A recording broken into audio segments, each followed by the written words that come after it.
Before we start this video, do like and subscribe to our channel and not miss on any updates. Now, when we talk about amalgamation, basically the scenario that we are looking at it is from the examination point of view.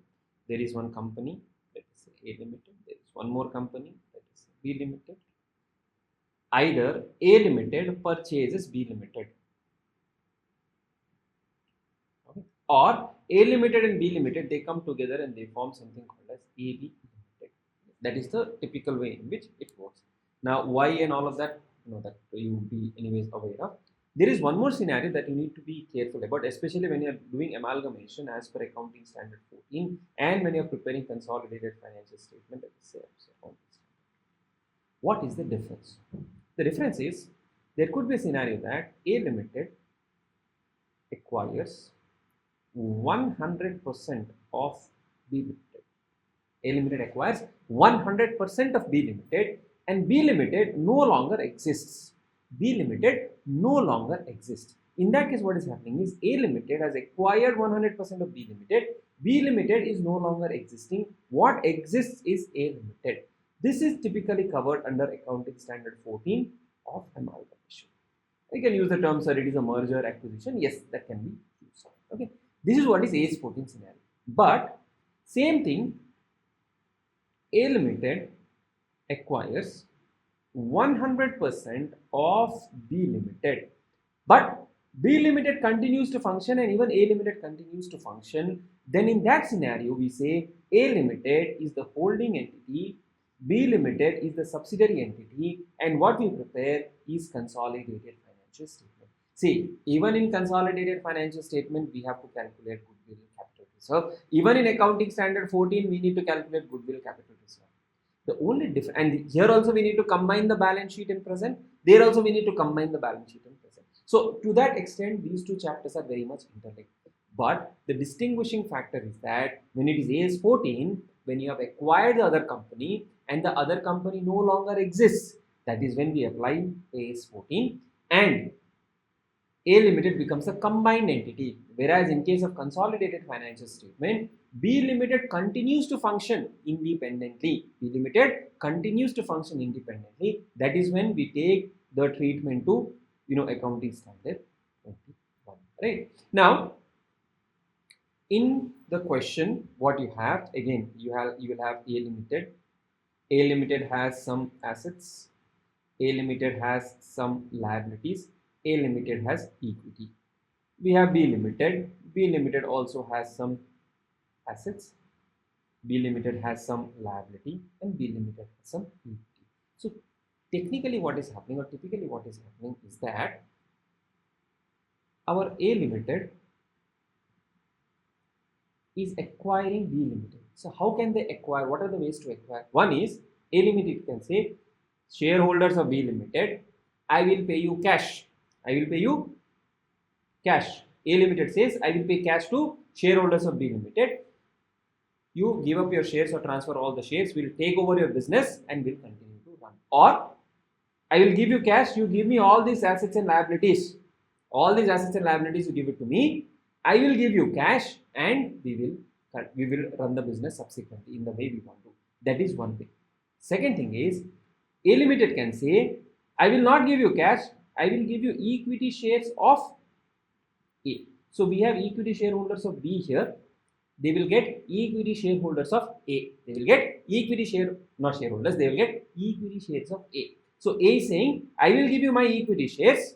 I will give you my equity shares as payment. You transfer all the assets and liabilities to me and we will continue. That is another way to do it. Or we can do a combination of cash and shares. Or A can say, I will give you cash, I will give you shares, I will give you some debentures, I will give you some other asset. Basically, I will make you some kind of payment. What is A saying? A is saying, shareholders of B, I will make you some kind of payment and please, I will transfer the asset, I will acquire the asset. Okay, so that is what is called acquisition. And this payment that is being done to the equity shareholders, or if there are preference shareholders, basically whatever the buyer pays to owners of B, this is called purchase consideration. This is the most important thing that you need to determine when you have to do a question on amalgamation. How to calculate, what to take care, what not to consider, all of that will come to it. But understand that A Limited is paying something, to the owners of B Limited, to the equity shareholders of B Limited, to the preference shareholders of B Limited. That is called purchase consideration. That is called purchase consideration. All right. Now, if equity shareholders of B or preference shareholders of B, if we issue debentures to them, this also is a part of purchase consideration. This is 100% a part of purchase consideration. But if there are debentures of B, if there are debenture holders of B, and to settle these debenture holders, we are issuing equity share of A. This is not purchase consideration. So basically what I am trying to say here is anything that has been given to the owners of the seller company or the selling company or the acquiree or the vendor, whatever name you put it, that is called purchase consideration. That is called purchase consideration. So we have buyer, this is also called as acquirer. We have B Limited, which is the seller or the selling company or the vendor company or the acquirer. If less than 100% is acquired, then the treatment comes under Accounting Standard 21. It does not come here. Accounting Standard 14 will come only when you have acquired the entire business. Right? Now, please keep one more thing in mind that we said assets are acquired, liabilities are acquired. It is not necessary that all the assets and all the liabilities are acquired.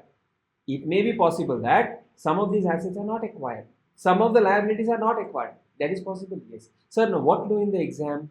The examination will tell, the examiner will tell you, or the question will tell you, A has acquired this asset, this liability. In that case, only those assets and liability will be considered.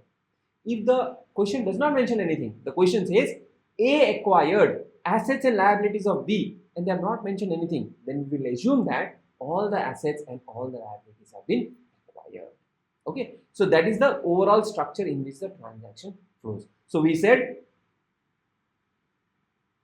payment, whatever is the payment to equity shareholders and preference shareholders is called purchase consideration. Is called purchase consideration. Okay, now against this purchase consideration, A Limited, the buyer, gets what do they get? They get assets and liabilities. They get assets and liabilities. So you have B Limited and you have A Limited. B Limited has some assets. B Limited has some liabilities. These liabilities, these assets will be transferred to A Limited. Liability come here. So here you will have assets of A plus assets of B. Liabilities of A plus liabilities of B. Okay. So now which liabilities of A and which assets of which liabilities of B and which assets of B? Only the assets which have been agreed to be taken over. So what will happen is they will transfer the assets and liabilities to the buying company, which is A Limited. So A Limited basically is purchasing assets and liabilities. Purchasing assets and liabilities as a business. As a company, they are purchasing in wholesale. They are not buying one by one. Right? Now, let us say assets which has been taken over, has an agreed value. They have agreed that assets are worth 1000, liabilities are worth 200. Assets are worth 1000, liabilities are worth 200. Then we say net assets is equal to 1000 minus 200, which is 800. So A Limited basically gets net assets of 800. Sir, how do we value this number? in the examination they will tell you whether it has to be taken at book value or whether it has to be taken at agreed value. They'll mention clearly. Okay, if agreed value is given, we'll assume it is taken over at agreed value. If nothing is mentioned, we can assume that it is taken over at book value. So net assets of 800 has come in the balance sheet of A Limited. So A Limited says plus 1000 of assets plus 200 of liabilities. Plus 1000 of assets plus 200 of liabilities. From where? From B Limited. B Limited has given this asset and liability to A Limited. Now what happens is A Limited has also given something to B Limited or the shareholders of B Limited. What did they give? Assume for a moment they gave 1500 in cash. Just for example, they gave 1500 in cash. To whom? To B Limited. Now when I say to B Limited, it also implies shareholders of B Limited. Okay, 1500 in cash has been given to B Limited. To buy what? 1000 of asset and 200 of liability. In other words, 800 of net asset. How much did we pay? 1500. When we paid extra, why did we pay extra? That amount paid, purchase consideration is 1500. The extra amount we paid 700. This is because of goodwill. Why goodwill? That's why we pay more, right? When we are paying something more than the value, we are paying it because we feel there is a goodwill. It's 11:30. It is goodwill angle. So 700 of goodwill has come. So what we'll say, assets 1000 plus 700 of goodwill has been recognized minus 1500 of cash has been given. So 1000 plus 700 minus 1500, net change in the balance sheet is 200, net change in the liability is also 200. Balance sheet will always tally, that should be the last problem. Okay. Sir, what if cash was not given, shares were given? Okay, if shares were given, then you would have said plus 1000 of assets plus 700 of goodwill plus 200 of liability plus 1500 of share capital plus securities premium, 1700 tally. Never will be tallying the balance sheet or problem in the examination. It will be the correct treatment of the items that we discuss. Okay. Any questions so far on this? Whatever we have discussed. The framework, is it clear? Okay, perfect. All clear. Now, when it comes to amalgamation, it is covered under Accounting Standard 14, which prescribes us as to how do we account for amalgamation in case one company acquires another company. Basically, it is combination of two companies. Now, it is possible it could be like A acquires B, B no longer exists, or A plus B, they come together and they form AB Limited. Multiple scenarios are possible, but that does not change the way we do the accounting. Right? Now, as far as Accounting Standard 14 is concerned, they mention or they prescribe two types of method or two types of amalgamation. Two types are, one is amalgamation in the nature of merger, and the second one is amalgamation in the nature of purchase. The underlying difference between merger and purchase is that when there is an amalgamation in the nature of merger, it is simply A plus B, the owners coming together and they are running the business. So A has some owner. Let us say A is the owner of A and B is the owner of B, for example. Okay. When we are saying it is in the nature of merger, A and B, the combined entity, it is combinedly run by A and B as if nothing else has changed, just that they have removed some kind of a wall between themselves. So there are two companies A and B, they are just breaking this wall, they are coming together and running it as a combined entity without any changes. Without any changes means without any significant change. Okay, there may be minor changes here and there, but most of the things will continue as it is. New entity, but the owners will continue, both the owners will continue to run, and there will be no changes in values of the asset, there will be no changes in the value of the liability. Simply one balance sheet, second balance sheet, you are combining, that becomes amalgamation in the nature of merger. And there are some conditions what AS 14 prescribes. Let us have a look at it. First, all the assets and liabilities of the transferor company, this is the selling company, become the assets and liabilities of the transferee company. Transferor, the one who is selling, transferee, the one who is acquiring. All, when I say all the assets and liabilities, without any asset being left out or without any liability being left out, all assets and liabilities must become the assets and liabilities of the transferee company. That is the first condition. Then shareholders holding not less than 90% of the face value of the equity shares of the transferor company become equity shareholders of the transferee company. So what is the meaning of this? If B has 100 rupees 100 of share capital, at least rupees 90 of share capital should come and join A. They have to hold shares of A. They have to continue to be the shareholders of the combined entity. Remaining 10%, the smaller portion, they can do whatever they want to do. But majority 90% substantial owners should continue to become the shareholders of the transferee company, which means they will continue to become the owners or continue to remain the owners. Then, when we have to fulfill this condition, this also means that cash should not be given.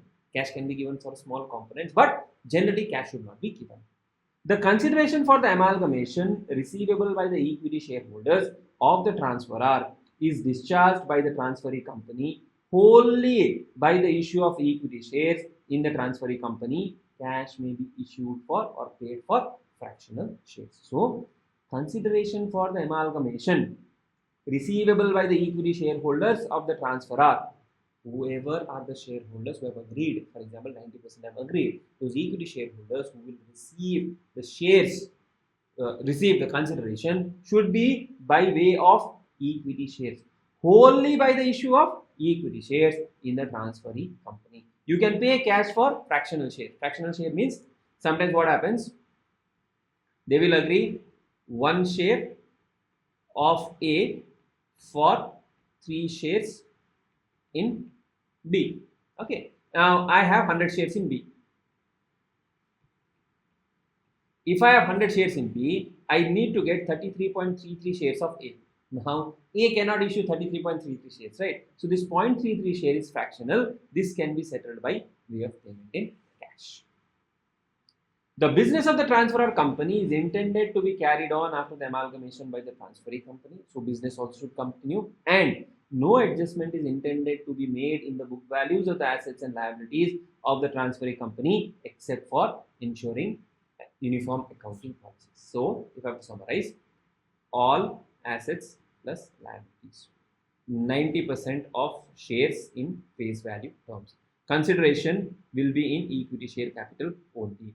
Then business will continue and everything will be recorded at book value except if there are any accounting policies mismatches. Okay, if these all 5 conditions are satisfied, we say it is amalgamation in the nature of merger. We say amalgamation in the nature of merger, 5 conditions. Now in the examination, how do we know whether these conditions are satisfied or not? Best case scenario, the question says it is in the nature of merger. You will simply take this method and do it. Okay. Second is, they have not said. Now we have to check all assets transferred. Yes. Shareholders holding not less than 90%. All shareholders have agreed. Okay. They become equity shareholders. Okay. Then consideration receivable by the equity shareholders of the transferor is discharged by equity shares. Okay. This 4th condition is generally not given in the question, that they want to continue the business. So in that case, on the safer side, you can say it is assumed that it is amalgamation in the nature of purchase and you can solve it. Okay. If this condition, 4th one is given, see book value will be given, these 3 will be given. If this also is given, then you can assume it is amalgamation in the nature of purchase. Are we clear? Are we clear on how to distinguish?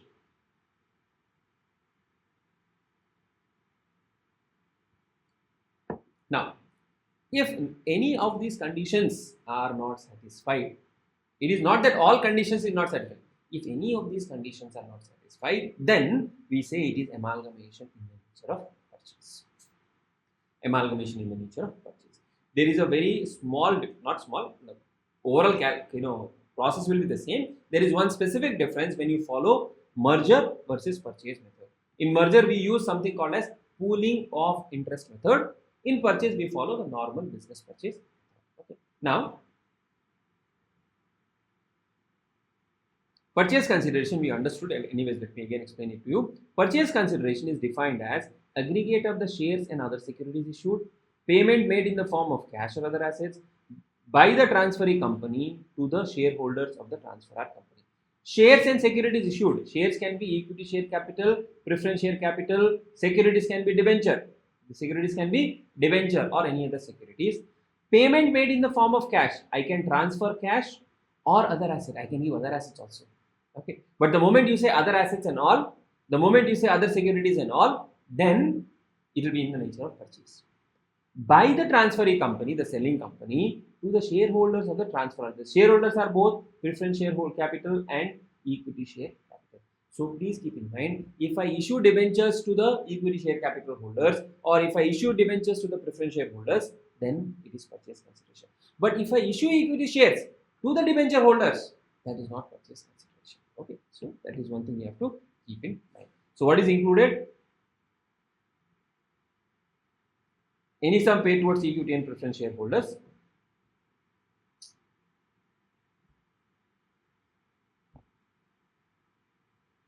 Sorry.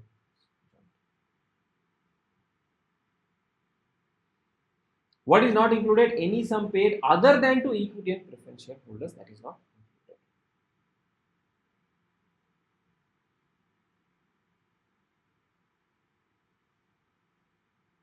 Okay. This method and all will come to it subsequently before doing the question. Now, having understood this, and we have also understood how to calculate goodwill and capital reserve. In the examination, when you get the question, you may get a question on. So one is the buyer or the transferee. Then you have the seller or the transferor. Okay. Now questions are generally from the buyer point of view, generally, but there is a seller related question also. Here they will ask you to pass journal entries and prepare the balance sheet. Okay. In selling company also, when they ask you, they may ask you to pass journal entries. Then you prepare something called as a realization account and close the books of selling company. Okay. So one is from the buyer's point of view or from the buying company's point of view, what are the journal entries and what is the balance sheet requirement, how to prepare the balance sheet. From the selling company's point of view, journal entry, realization account and closing the books of the selling company. First, let us see what is to be done in case of seller. Okay. Now, as far as seller is concerned, you will be given a balance sheet with some assets, with some liabilities, equity, you can have cash, you can have preference, equity and preference, the treatment is same. Okay. Now, what you have to do is, you prepare something called as realization account. This realization account you have done in case of partnership account, the same logic works. All these assets you transfer to realization account, all the liabilities you transfer to realization account. Sir, do we transfer cash to realization account? Generally no, because whatever balance is there in cash or whatever expenses you have to incur, you may get some money by selling off assets or something like that. Then you prepare a separate account called cash account and you prepare a separate account called equity shareholders account. So for example, if assets are 1000, cash is 200, liabilities are 800 and equity share capital is 400, what you do is in realization you will say by liabilities, all the liabilities one by one 800 to assets 1000, okay. Cash to balance brought down 200 and equity shareholders by equity share capital 400. Okay. Now assume for a moment this business is sold. This business is sold for, let us say 1000 plus 2, 1200 plus minus 400 there. It is sold for 500. It is sold for 500. Okay. Now when it is sold for 500, what does the company get? The company gets 500.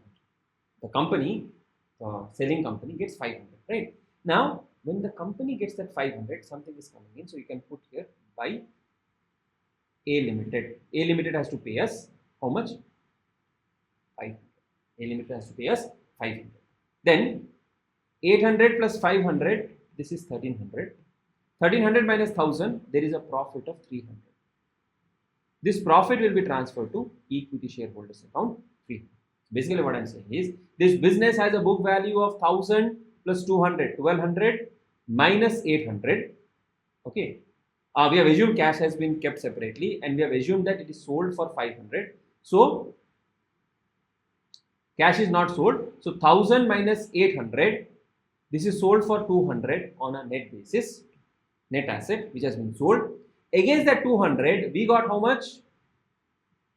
We got 500. So 300 is profit. This 300 goes to equity shareholders account by realization account 300.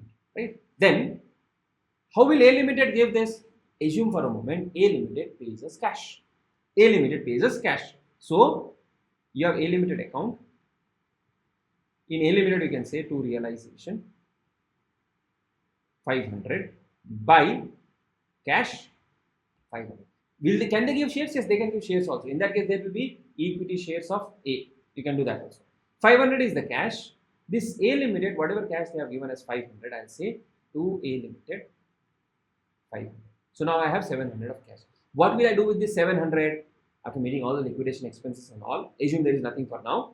This 700 is paid to the equity shareholders. So we'll say by equity share capital or shareholders account 700. Here you will say to cash 700. So if you see assets account closed, liability closed, cash account closed, equity share capital account closed in this way. Sometimes there may be a situation where preference shareholders are also there. Generally they will not complicate it, but if preference shareholders are there, first you will close preference shareholders account.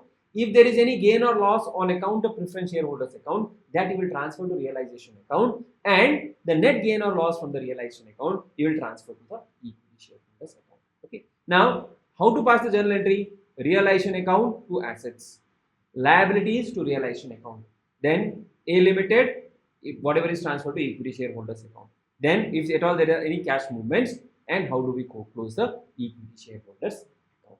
Okay, this is simpler, generally less tested in the examination, because this is similar. If you have done partnership and all properly, this is similar to what you would have done in the partnership. Right? Now, when it comes to the buyer side, the one who is purchasing, here is where it becomes slightly more tricky, where we have to pay extra attention, extra effort. The moment it comes to the buyer side, what happens is, first you have to calculate something called as purchase consideration. Purchase consideration. Second, you have to see what is the net assets which are taken over. Then, if purchase consideration is more than net assets, this becomes goodwill.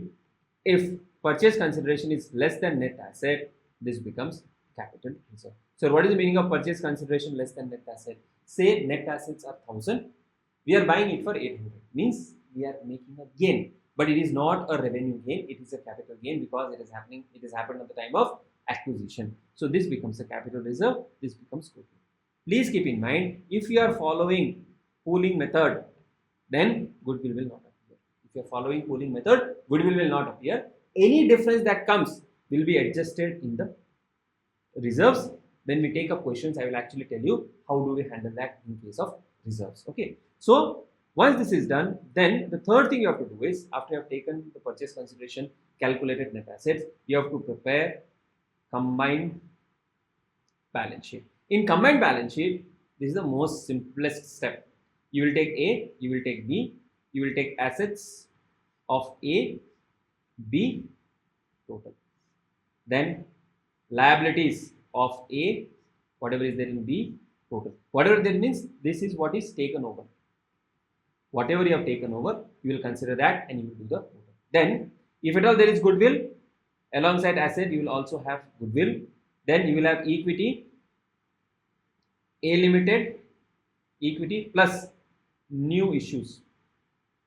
Okay. Then, if there is a capital reserve, you will include that. Okay. If there are preference shares issued, existing plus new issue. You will not take the equity and all of B Limited. Okay. That is handled separately.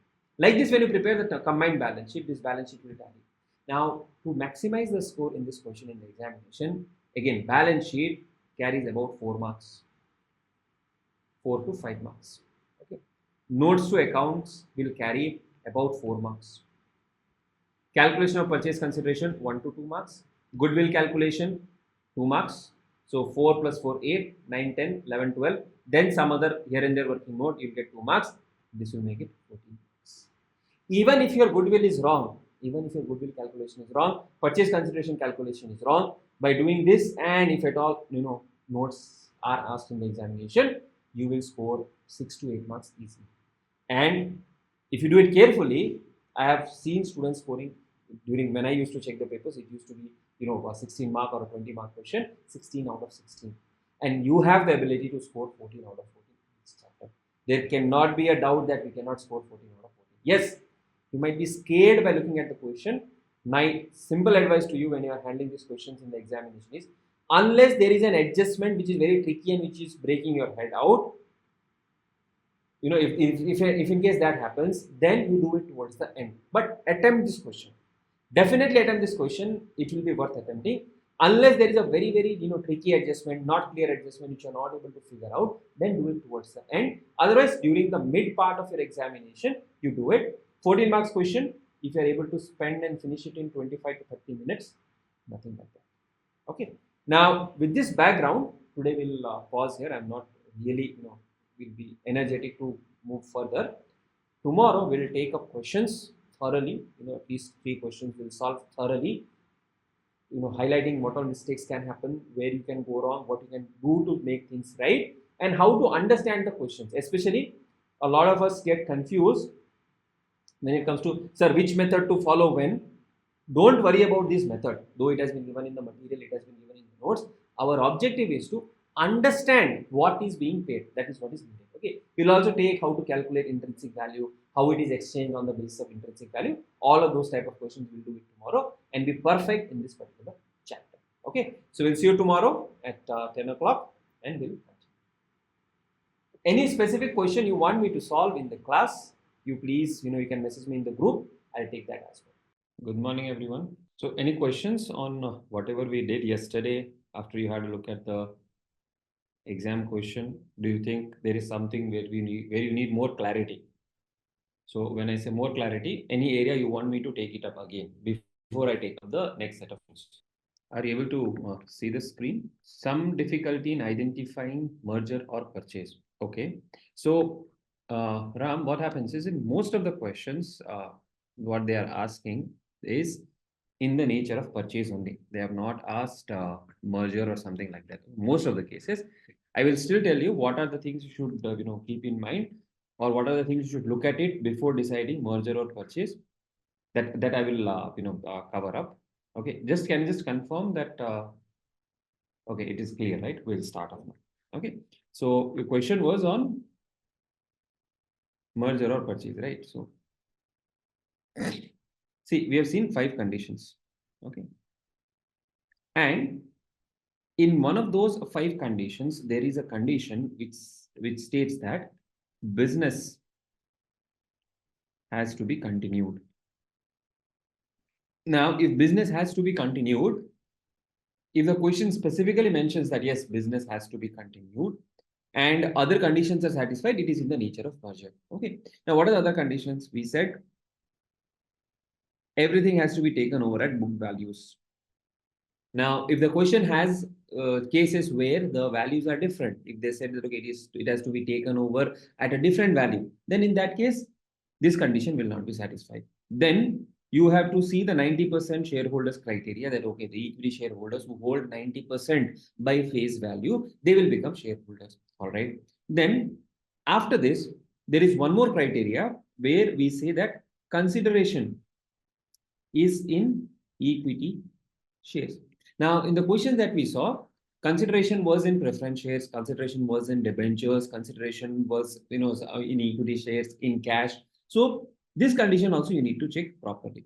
But if this condition is not given, that the business will be continued, if that condition is not given, then in that case, there is no need to dig further down into the other condition. Or the question will clearly mention that yes, this is amalgamation in the nature of merger or amalgamation in the nature of purchase. Okay. Is it clear?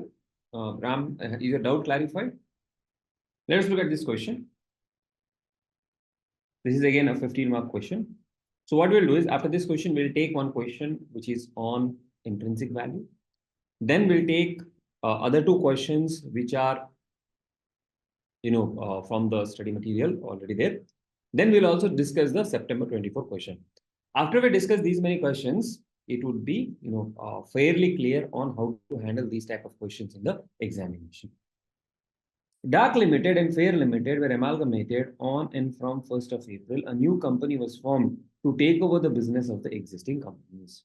The balance sheets of Dark Limited and Fair Limited as on 31st March are given below. So, Dark Limited, Fair Limited transferred to Bright Limited. Okay. You have shareholder funds, share capital, reserves and surplus, non-current liabilities, which is 10% debentures, current liabilities, that is trade payables. Property, plant and equipment, investments, current assets, inventories, trade, cash and cash equivalents. Share capital has been given. Reserves and surplus, revaluation, general reserve, investment allowance, profit and loss. All right. Bright Limited will issue 5 equity shares for each equity share of Dark Limited and 4 equity shares for each equity share of Fair Limited. The shares are to be issued at 35 each, having a face value of 10 per share. Now, what does this mean? This means that the share, the company which is issuing the share, which is Bright Limited, will value its shares at 35. How much will each one get? Dark Limited will get 5 equity shares and Fair will get 4. So, what are the number of shares? Equity shares of 100 each. Equity shares of 100 each. How much is that? 1200 lakhs divided by 100. Here we have 12 lakh shares and here we have 1.25 lakh shares. How many shares are issued? Multiplied by 5 multiplied by 4. Okay, that will give the purchase consideration for equity shares. Then preference shares of the two companies are issued equivalent number of 16% preference shares at a price of 160 per share. Now, what does this mean? This basically means that preference shareholders will get 16% preference shares equivalent number. So here we don't need to equate the earnings. It was 14%. Now we are giving them at 16%. What is the valuation? Valuation is 160. Face value is 100. So 160 into whatever is the number here. Here it is 4.5 lakh shares and here it is 3 lakh shares. Those many shares will be issued. So how did we get 3 lakhs? 100 each. 450 divided by 100. Number of shares are 4.5 lakhs. All the numbers are given here in lakhs. If the question itself gives you numbers in lakhs, you can continue to do all your working in lakhs. Okay, so don't try to add extra zeros and all of that, which will confuse you in the examination. Okay, then 10% debentures of Dark Limited and Fair Limited are discharged by Bright Limited, issuing. Now here you see such number of 16% debentures of 100 each so as to maintain the same amount of interest. So what is the difference? For preference shares, they didn't say you have to maintain the same dividend. Whereas for debentures, what did they say? For debentures, they said you have to maintain the same interest. Now, for that, it is 10% debenture. So what we will do? We will calculate earnings. Earnings divided by new percentage. We discussed this yesterday also. What is the earning? Earning is 90 lakhs multiplied by 10%. 90 lakhs multiplied by 10% divided by 16%. So 90 into 10 divided by 16, 90 into 10% divided by 0.16, we get 56.25 worth of debentures to be discharged. And that is the value you can say at which they will be discharging the debentures. All right. Then investment allowance reserve is to be maintained for 4 more months. So they have said this is a reserve which you have to maintain. Okay. Liquidation expenses for Dark Limited 6 lakhs, Fair Limited 3 lakhs. It is decided that these expenses will be borne by Bright Limited. Now, if Bright Limited is bearing the expenses, what do? We will debit that to goodwill or capital reserve as the case. All assets and liabilities are taken over at book value. All assets are taken at book value. Equity shares have been given shares only. Authorized equity share capital of Bright Limited was 15 crore divided into equity share of 10 each. After issuing required number of shares to the liquidators of Dark Limited and Fair Limited, they issued balance shares to public. Issue was fully subscribed. Now, this is one extra item where they have just given it that we have issued shares. We have issued shares and that has been fully subscribed.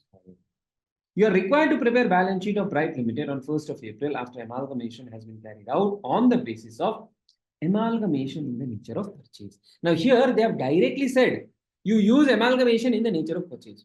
Now, just to address the question what Ram had asked, can I do it in the basis of amalgamation in the nature of merger? Now, let us say the condition. One condition is equity shares 90% criteria. Here, all equity shares have become the equity shareholders. So that criteria is satisfied. Second criteria, we have to issue equity shares only to the equity shareholders. That criteria also is satisfied. Third criteria, everything has to be taken over at book value. Even that criteria is satisfied. Correct. Then the business has to be continued. Even that criteria has been satisfied. Correct. So, and all assets and liabilities have to be taken over. Even that criteria has been satisfied. Book value also has been satisfied. All the 5 conditions are satisfied in this case. But I can solve the question using merger method if the question had not said that it is in the nature of purchase. Because the question has told me that it is in the nature of purchase, I will follow in the nature of purchase method. So what if this was not given? Now, if this was not given, what we would have done? We could have made an assumption that it is amalgamation in the nature of merger and solved it accordingly. Or we would have made an assumption that it is amalgamation in the nature of purchase and solved it accordingly.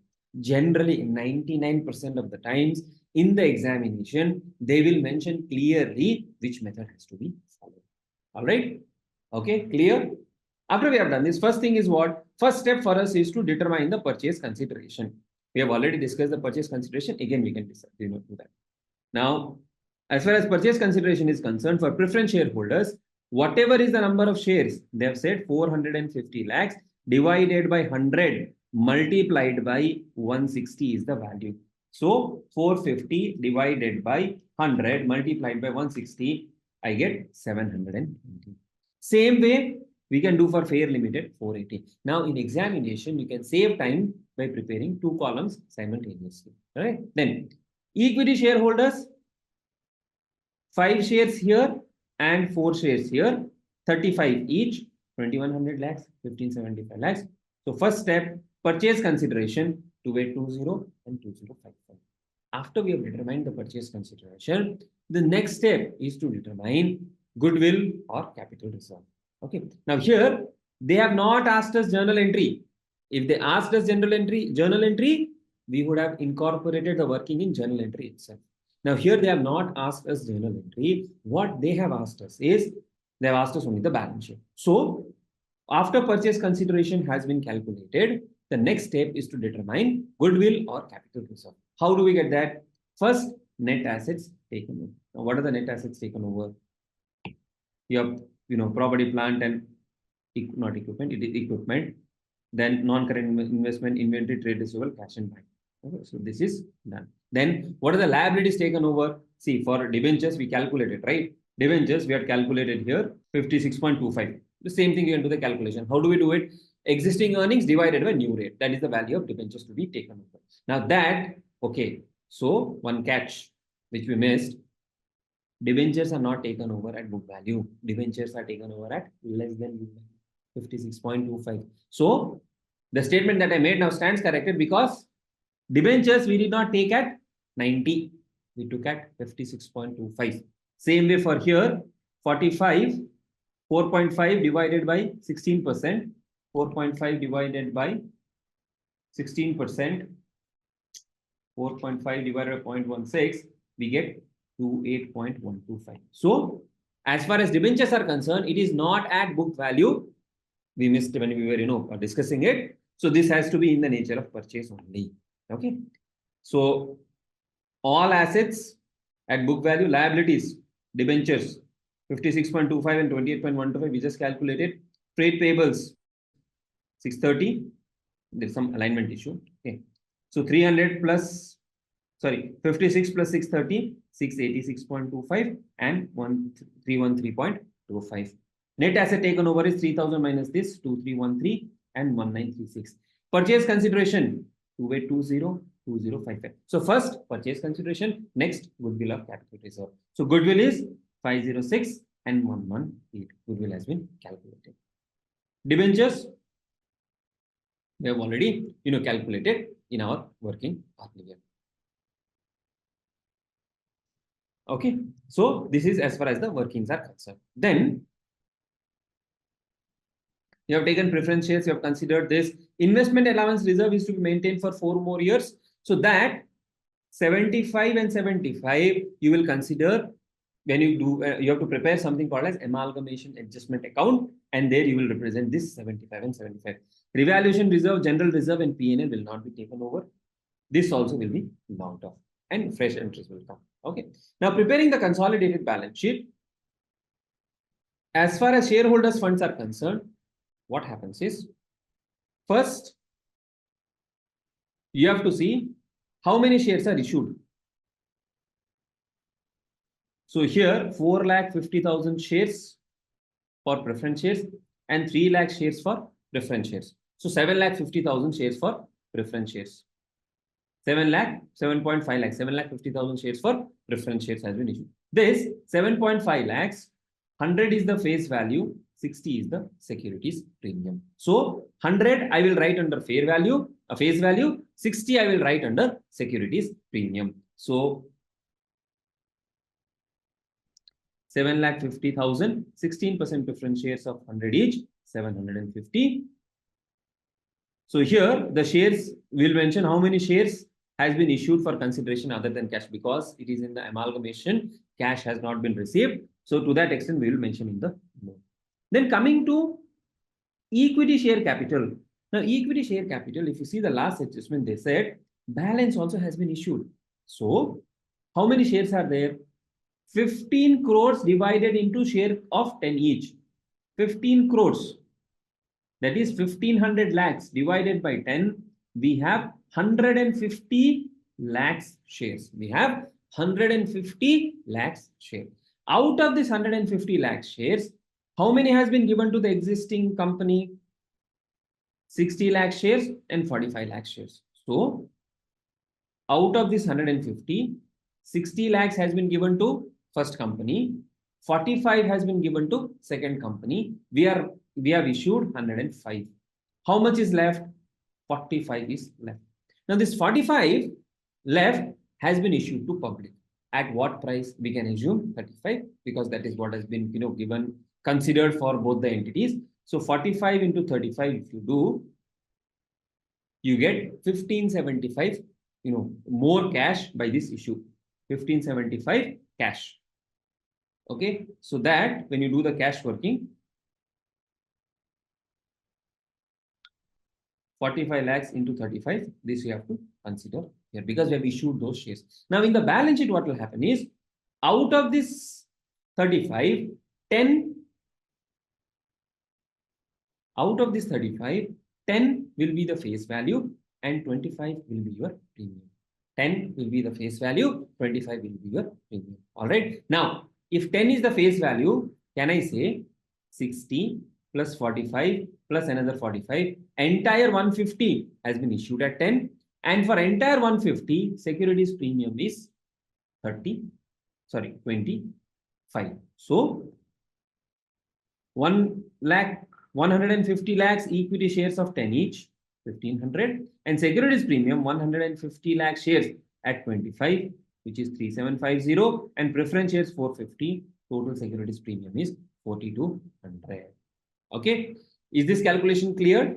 Because all the equity shares have been issued, entire at face value of 10 each will be considered, and preference shares 7,50,000, 100 will be considered.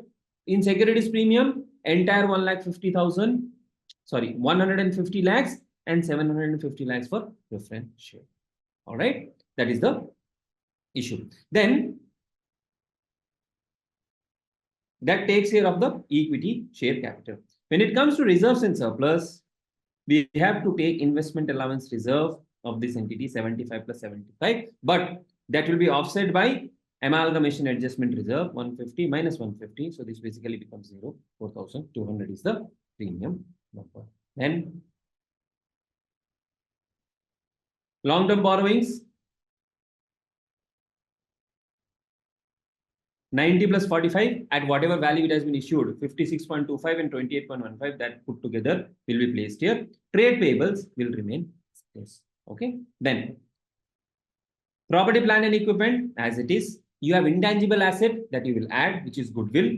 So property, plant and equipment, intangible asset. Inventories, sum of the balance sheet. Trade receivables, sum of the balance sheet. Cash and cash equivalent requires working. What is the working? What was the company? Bright, dark and fair.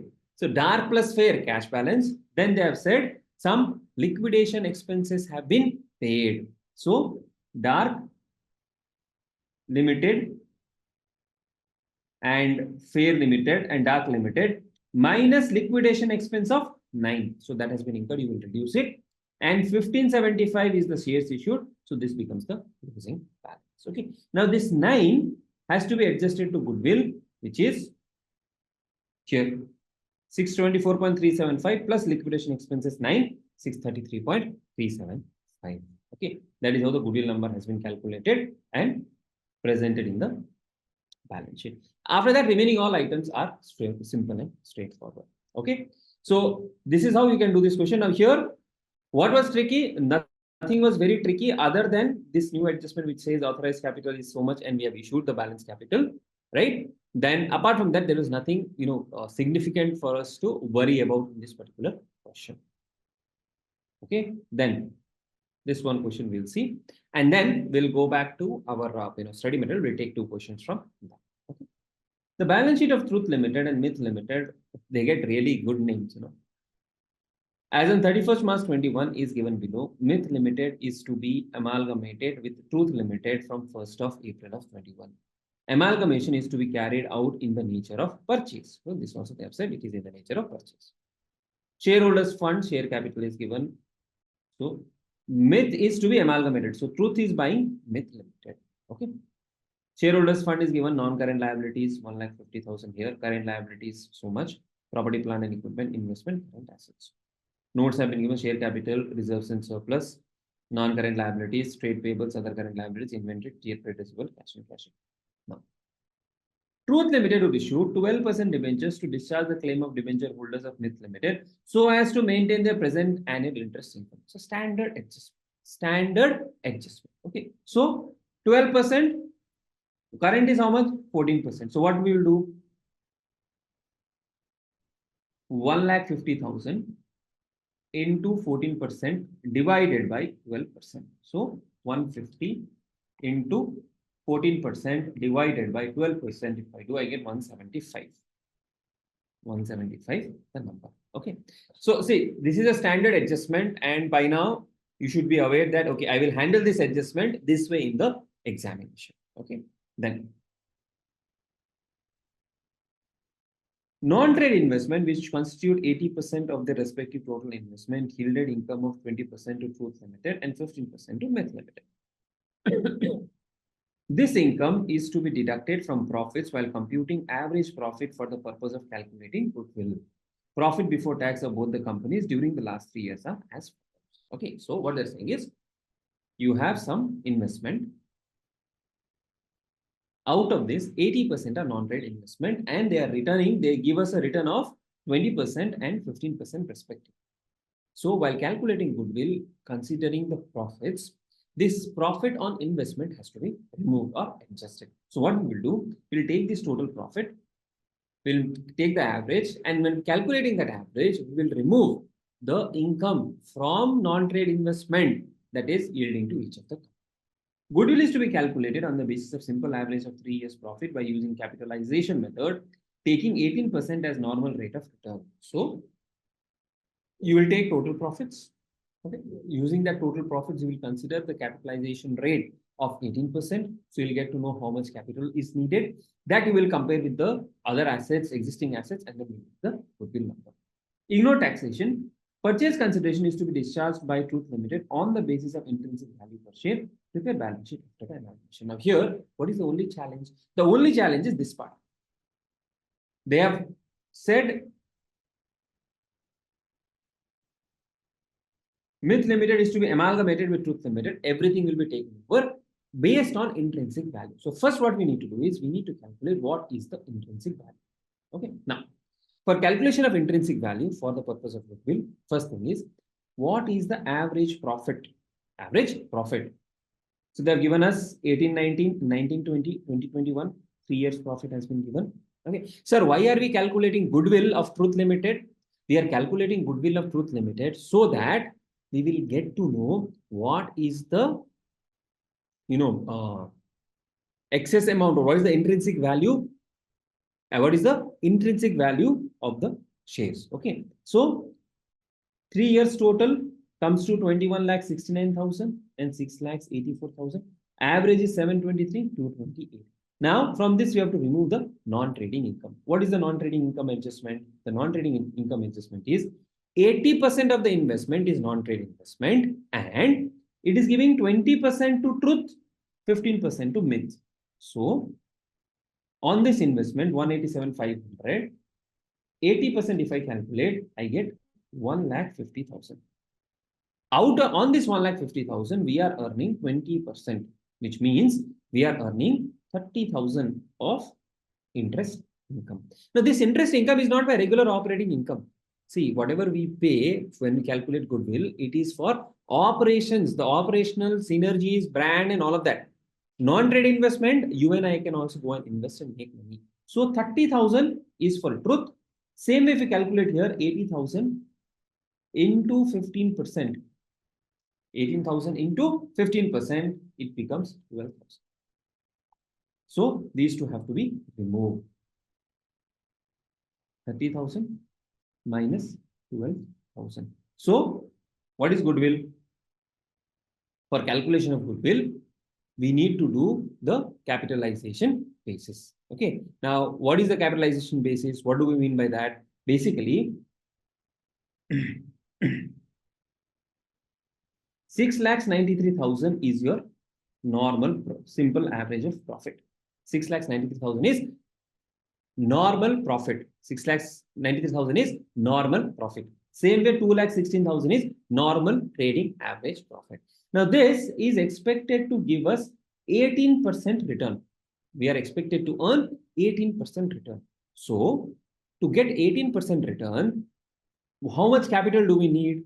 We need 6,93,000 divided by 0.18. We need 38,50,000. So what we are trying to say here is, if I need 6,93,000 of profit, how much of capital do I need? 693 divided by 18%. Okay. Same way, if I need 2,16,000 of profit, 2,16,000 divided by 18%, I need 12 lakhs of capital. That is the capital requirement. That is the total capital requirement. Now, this is the capitalized value of profit we have calculated.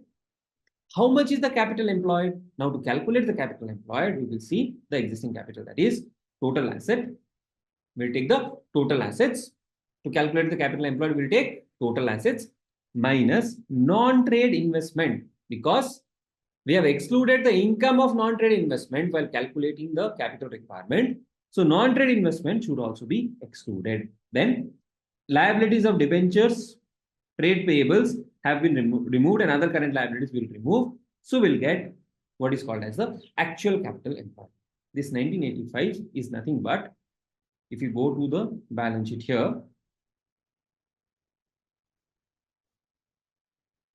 for this, if you have to calculate, if you see, here you have this share capital and reserves and surplus. This is 10 lakh plus 11 lakh, 21,35,000. From this, you will remove non-trade investment, 1,50,000. So 2135 minus 150, you get 19,85,000. This way also you can do the calculation. Basically, net worth minus non-trade investment will give you the net capital employed. Or you can take total assets minus the non-trade investment minus the liabilities, you get 1985 and 733. This is the actual capital. You need 3850 of capital, which means the extra amount of capital which we need, or the difference gap, represents goodwill. Okay, because this is the tangible assets that you see in the business. Balance 1985, 3850 minus 1985, you have 1865. This represents goodwill. So tangible assets plus goodwill 1865 will make the total capital of 3850. So here capital is goodwill is 1865, and here it is 467. So far clear till the time we have calculated goodwill? Okay. Now that gives us the goodwill value. Okay. Now to calculate the intrinsic value, what do we need is we need total of assets minus liabilities. Now here we don't have preference shares. Here in the share capital, we don't have preference shares. If there is preference shares, that also needs to be reduced. Okay. So after we have calculated that, yes, our goodwill is 18,65,000. So what is the intrinsic value or net assets that we should consider? Okay, what you can do is, instead of going this detailed working, what you can do is, goodwill is 1865. Goodwill is 1865. Net assets that we have calculated here is 1985. So 1865 plus 1985 plus non-trade investment. See, non-trade investment was excluded for the purpose of goodwill calculation, but non-trade investment is my asset, so I should consider that, plus 1,50,000. So if you do this, goodwill plus net assets plus non-trade investment, 1865 plus 1985 plus 150 lakhs, you get net assets of 40 lakhs. Or if you want, take total assets as per the balance sheet. Take total assets as per the balance sheet, add goodwill, less liabilities, you will get the same number. What I'm telling you is how we can save time in the examination, because we have already calculated 1985 here. To this 1985, we just need to add this 1,50,000. We just need to add this 1,50,000. Okay. So 1985 plus 1,50,000 will become 1985 plus 1,50,000 will become 2135 plus 1865 will become 40 lakhs. So either ways you can do. You can do it basis the total assets add goodwill, or you can do it the basis of what we have done in the question. Or one another way could be, here take this 2135 plus goodwill, because that is the net assets. Okay. So 40 lakhs is the total value of assets divided by number of shares. If you do, you get intrinsic value of 40 here. Same thing if you repeat here, you get 31.37. This is the intrinsic value per share. Now, how do we discharge? How do we discharge based on intrinsic value? Basically, here you will see what is the total value. Total value is 31.375 multiplied by 40,000, or this number 12,55,000 directly you can say this is the total value or total intrinsic value which the purchasing company Truth Limited will pay to Myth Limited. How much is that? 12,55,000. On this 12,55,000, we will discharge it by issuing shares at 40. So 1255 divided by 40, we get 31,375 shares. Are we clear on how did we calculate the shares to be issued? Yes. Others? Okay. Right. Now 31,375 shares are to be issued. Out of this, 10 will be the face value, and balance 30 will be the premium component. So this bifurcation you have to do it carefully, right? Now after doing this, there are no other adjustments. We can prepare the balance sheet. Now how to prepare the balance sheet? Share capital, you will take Truth Limited 10 lakhs plus 31,375,000. So that becomes 13 lakhs, 13,750. Then coming to reserves and surplus. Coming to reserves and surplus. How much is the reserves and surplus? Reserves and surplus, if you see, you will take 1135 here, their original reserves and surplus, plus the securities premium, 941, 250. Okay. Did they mention anything about export profit reserve? Okay, they have assumed that export profit reserve should be maintained. So you will add 185, then you will do minus amalgamation adjustment. All right. No, just a second. Yeah, they have added, sorry, not 185, 25,000 of export profit reserve and amalgamation adjustment reserve of 25. You get 2076, 250. This is an assumption that export profit reserve has to be maintained. Okay, that is why generally, because it's a statutory reserve. So how do we cross check? For cross checking, what you can do? Here we have 11,35,000, this number, plus securities premium 941, 250, 941. I'm again doing it. We'll take 11,35,000 here, 11,35,000 plus securities premium 941, 250, 941, 250. You get 2076, 250. So this 941, 250 securities premium plus export profit reserve and original balance, right? That is your reserves and surplus. Then 12% debentures, which has been issued. What did we say? 14%, 1,50,000. At 12%, it becomes 1,75,000 that we had calculated.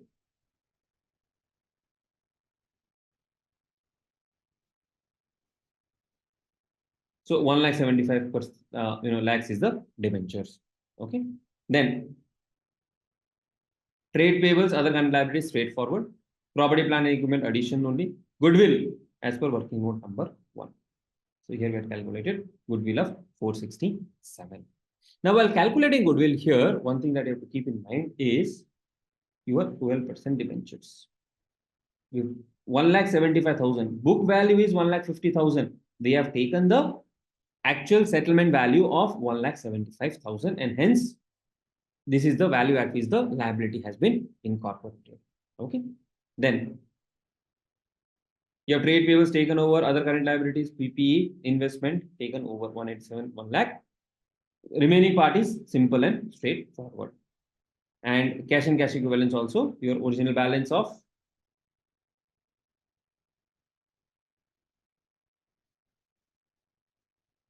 95,000 and 1,05,000. Now, in this question, only thing that was tricky was first calculation of goodwill and then issue of shares. So, whenever you get these type of questions where shares have to be issued based on intrinsic value, what we need to do, we need to calculate net assets.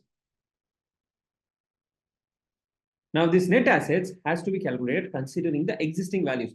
So, sometimes the question may tell you that, okay, this asset has to be valued at this number. This liability has to be valued at this number. You will consider those values and do the calculation. Okay. So it is more about calmly handling these questions or these type of questions in the examination so that you get a proper hang of it. Okay. Right. Now, what we'll do is we have discussed a good number of questions this way. Now, what we'll do is we'll take 2 more questions from our material. And we will also have a quick discussion on the September 24th question. Okay. Yeah. So let's look at this question. Super Express and Fast Express were in competition. They decided to form a new company named Super Fast Express Limited. Summarized balance sheet of both the companies are given below. Okay. So you have Super Fast, liabilities, assets, asset. You can expect sometimes a question in this format being given in the examination, but your answer has to be in the Schedule 3 format. Okay. The assets and liabilities of both the companies were taken over by the new company at the book value. Companies were allotted equity shares of rupees 100 each in lieu of purchase consideration amounting to 30 lakhs. 20 lakhs for Superfast Express or Super Express? Super Express, not Superfast. Okay. And 10 lakhs for Fast Express. Prepare opening balance sheet of Super Fast Express Limited. Simple question, but again, one by one, we have to see how things have to be dealt with and how do we prepare that in the examination. All right. Now, when it comes to this question, here, now the question comes whether we should consider it to be a purchase question or merger question. Now, see what they have said. Assets have been taken over. They have formed the new company. Of course, they will continue the business. They will continue the business. So you can assume that it is under purchase method, or you can also assume that it is in the pooling of interest method. Right now, this number of goodwill that you see when you take over or when the new company incorporates or when you calculate goodwill, you will not consider that goodwill number for the purpose of calculation. Okay. Goodwill you have to determine. Goodwill you have to determine separately. Goodwill you have to determine separately. You will not generally tend to add that goodwill when you are doing the calculation. You have to do it separately. You have to determine it separately. Okay. So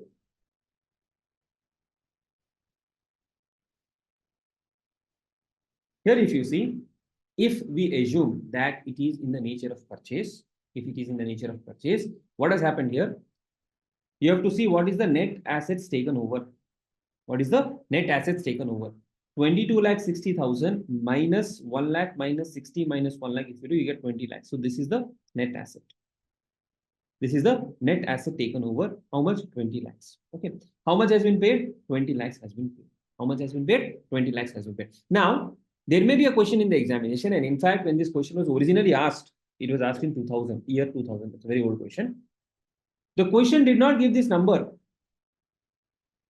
The question simply said that we will issue shares at 100 each. Then what you will do?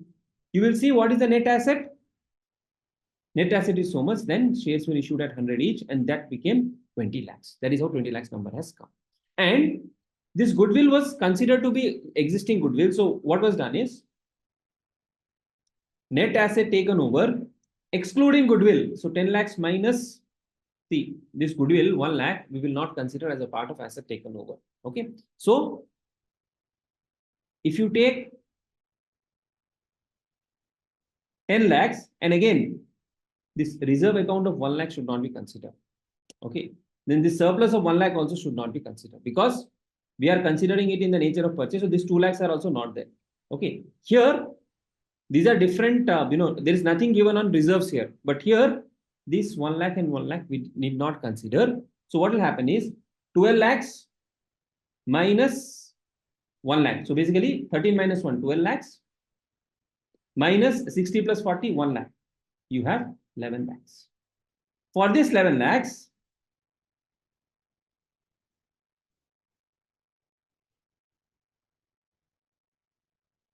we have issued 10 lakhs worth of share. So here there could be a scenario of capital reserve being created as well. Okay. So that scenario is also possible if you are, taking this net assets of 6 plus 5, 11, 11 plus 1, 12 lakhs, whereas 100 is a liability, 1100 is the net asset. So there becomes a capital reserve scenario. So that scenario is also possible. Please understand that scenario is also possible. Okay. Now, while preparing,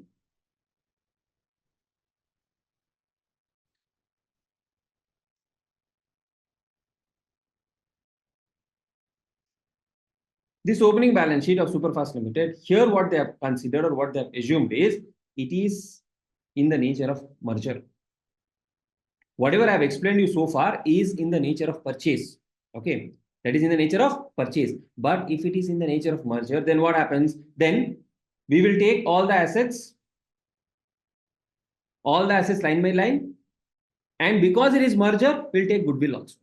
Because all the assets we have to maintain the individual identity of all the assets. We have to maintain individual identity of all the assets. So if you are assuming it is in the nature of merger, even goodwill has to be considered. If you are assuming it is not in the nature of merger, if you are assuming that it is in the nature of purchase, then this goodwill will not be there. In fact, you will get capital reserve on acquisition of this particular asset or this particular business. Are we clear? Okay. So merger means even goodwill has to be taken. Now, when you have this merger thing coming up, the thing what you have to do is the difference between this share capital and the share capital that you are issuing, that difference should be credited to reserves. Now here, this is also 20, issue is also 20, no difference. 10 lakhs, 10 lakhs, no difference. And the balance you can do the balance sheet total. All right. Now, I need a 5-minute break. After that, we'll do this particular question and then we'll do September 24 question. And after that, we will start the branch accounting, which is again one of the most complicated topics which students find. We'll start off with branch accounting. Okay. Let's look at this question now. The next one. The following are the summarized balance sheet of P Limited and B Limited as on 31st March. Equity share capital, securities premium, foreign project reserve. So generally, we have to make a conscious call. Do we assume foreign project reserve as an amalgam, mandatory reserve or a statutory reserve? Because the term it says, one is like, for example, one is the case of that you have export profit reserve. Now, when would export profit reserve arise? Export profit reserve would arise when you have some exports to be considered and that you have to maintain. Here also, foreign project reserve indicates generally that, okay, you have carried out some foreign project, for that some reserve has been cleared. That is one thing that could be statutory. Or you can say, no, this is the company's internal foreign project reserve that did not be taken. Okay, depends on the question what they have given, or depends on the question that is being asked, right? We cannot have a standard number, standard thing. You can say, yes, this is related to a foreign project, foreign investment, so it should be taken forward. Okay. Then you have general reserve, P&L account, 12% debenture, trade payables, provisions, land and building, plant, furniture, inventory, trade, cash at bank, cost of issue of debentures. Now, this cost of issue of debentures is a fictitious asset. It is a fictitious asset, and what we should do is we should write that off. We should not consider, because it is not a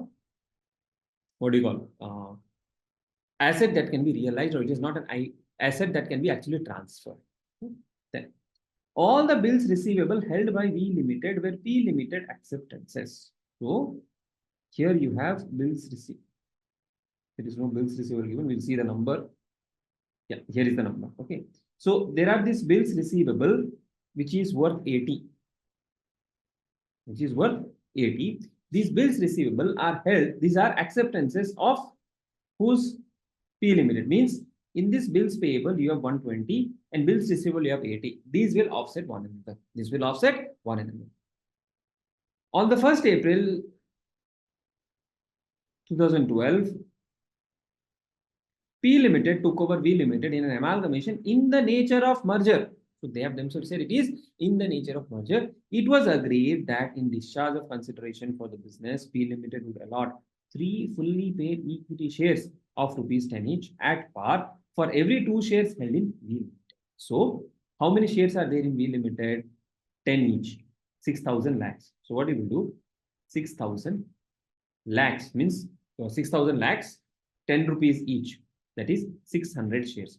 So they're saying for every 2 shares held in V Limited, so 600 total number of shares in V Limited, for every 2 shares held, they will issue 3 fully paid shares of 10 rupees at par. So 600 divided by 2 into 3, this makes it 900 into 10, 9,000 lakhs. So the total purchase consideration that we have calculated is 9,000 lakhs. All right. Then it was also agreed that 12% debentures in V Limited would be converted into 13% debentures of P Limited of the same amount and denomination. See, the amount of the liability has to be same. Instead of 12%, I can give 13%. That's a different thing. So here the debenture value will be the same. Details of receivable and payables are given below.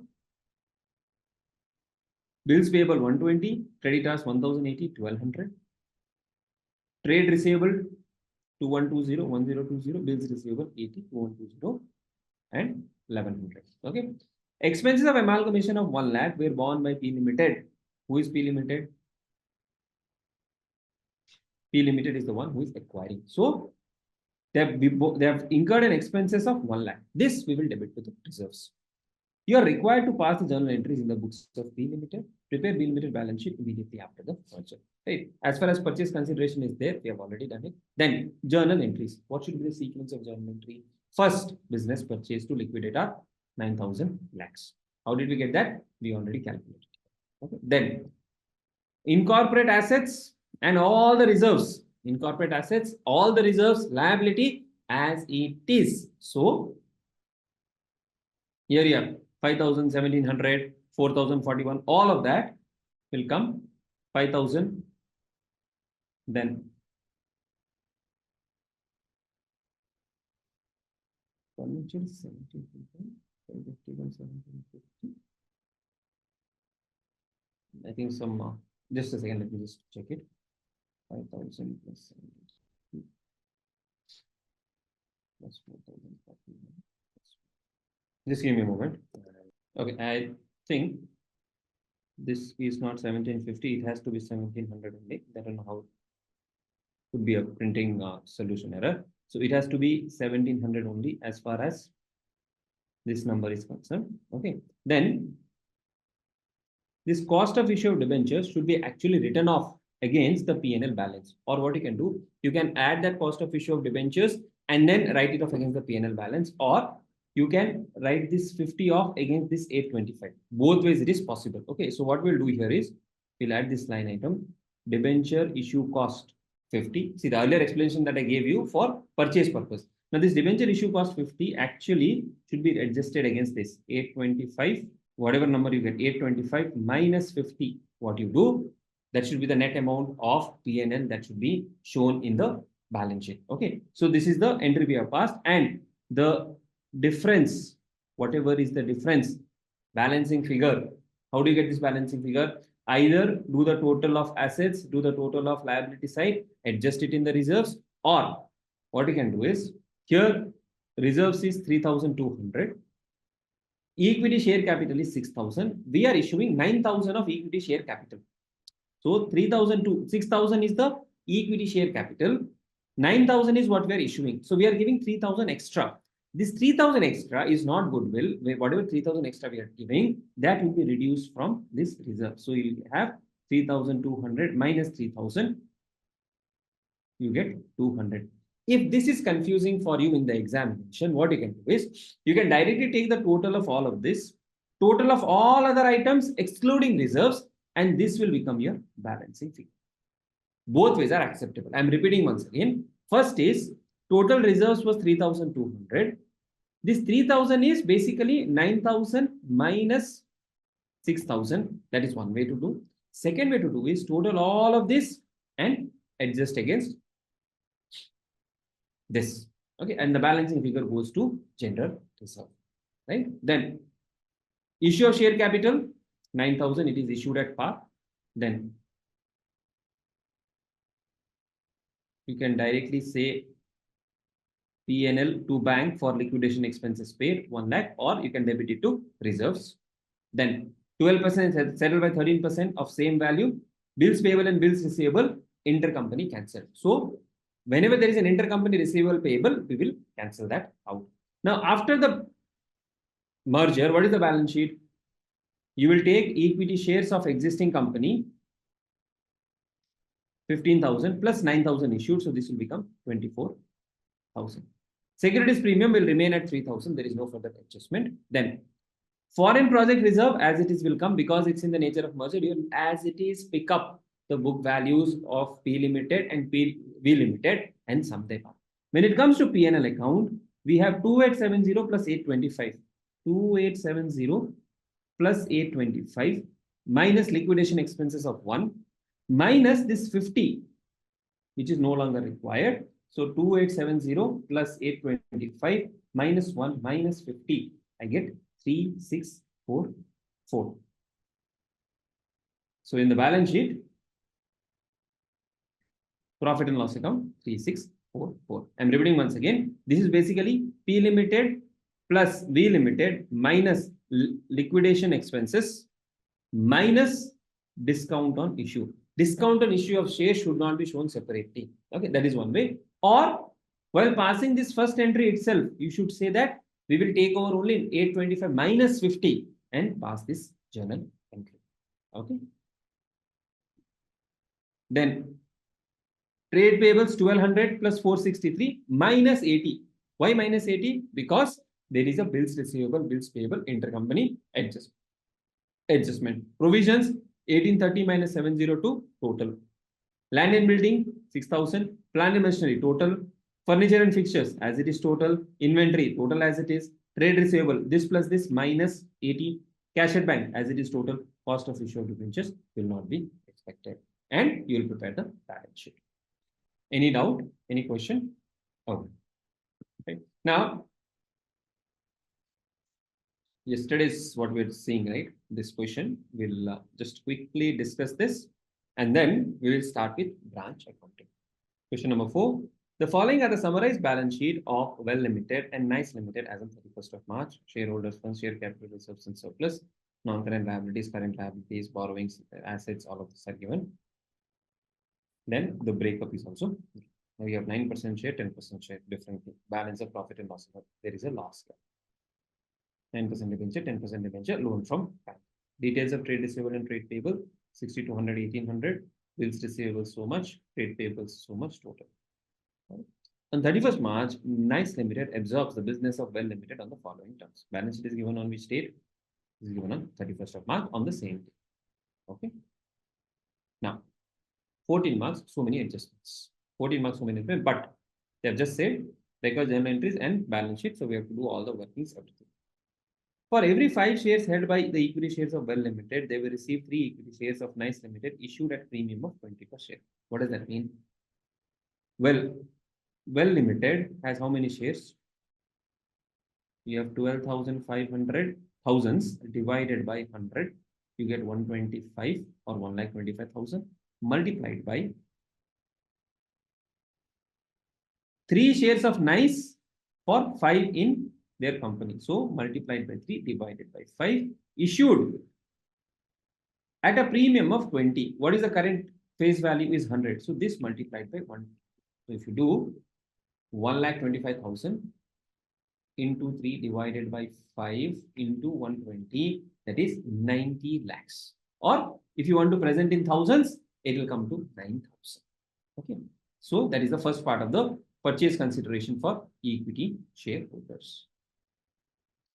Equity shareholders 125 into 3 by 5 is 90 lakhs. Okay. Then 10% debenture holders of Well Limited were to be allotted such 9% debentures as will bring the same amount of interest. Same adjustment. What do we do? Existing income 10%.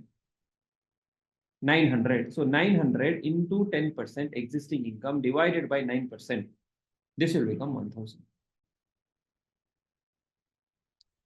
Debentures 1,000. All right. Then 10% preference shares of Well Limited are to be paid at 10% discount by issue of 9% preference shares at par in Nice Limited. So 10% preference shares of Well Limited. 10% preference shares of Well Limited 1,800. So what we will do? 1,800 discount of 10%. So 1,800 discount of 10% means what? Minus 180. You are left with 1,620. At this value, this value, you will issue the preference share. Okay. Now, the purchase consideration is 1,620 and your 90 lakhs, 1 crore 6 lakhs 20,000. That is the total purchase consideration. Okay. Then banks agreed to waive off 270,000 of Well Limited. So where is bank? Bank is 4525. Out of this 270 is waived off. So that is the value at which you will incorporate. Then expenses of Well Limited are to be reimbursed by Nice Limited 55,000. Who incurred? Well Limited incurred. Who will reimburse? Nice Limited will reimburse. Nice Limited will reimburse. Okay. So Nice Limited, when they reimburse, this expense will be debited to goodwill or capital reserve as the case. Inventory of Well Limited is taken over at 10% more than the book value. So whatever is the book value, we will add 10%. Debtors of Nice Limited include 215 receivable from Well Limited. This is cancelled after absorption. PPE are revalued at 20% above their book value, increase it by 20%. Remaining assets are taken over at book value. So apart from the assets that we mentioned, remaining will be taken over at book. Prepare the journal entries and prepare the balance sheet. Very simple question. Now journal entry first, this we will do for business purchase account. Then PPE 20% more, this number. Inventory 10% more, this number. Trade receivables 1950. 1950. First you will incorporate the total, then you will do the net off. Okay. Then trade payables 4850, debenture holders 1000, bank they said 270 will be waived off, so 4255. Short term borrowings 1975 to business purchase account 10,620. Just cross check if we have taken everything. That is very important. Okay, so long term borrowings we have taken, trade payables we have taken, short term borrowings we have taken, PPE we have taken, inventories taken, trade receivables taken. That's it. Right?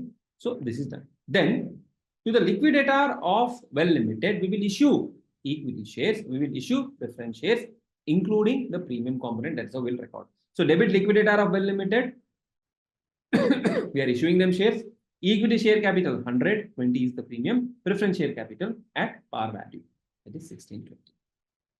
Debenture holders will be settled by issuing 9% debentures. So existing 10% debentures will be settled by 9% debentures. Intercompany cancelled, and liquidation expenses you will debit it to goodwill account. Okay. Now, after this, what is left? The balance sheet. In the balance sheet, share capital, you will take existing share capital plus issued share capital, equity share capital, preference share capital. In the reserves, existing reserves plus your premium. Then long-term borrowings as it is will take plus the acquired entity, PPA original entity plus acquired entity at revalued amount. When we did the journal entry, here the balancing figure is goodwill 137 and 137 plus here we have 55. So 137 plus 55, it becomes 192.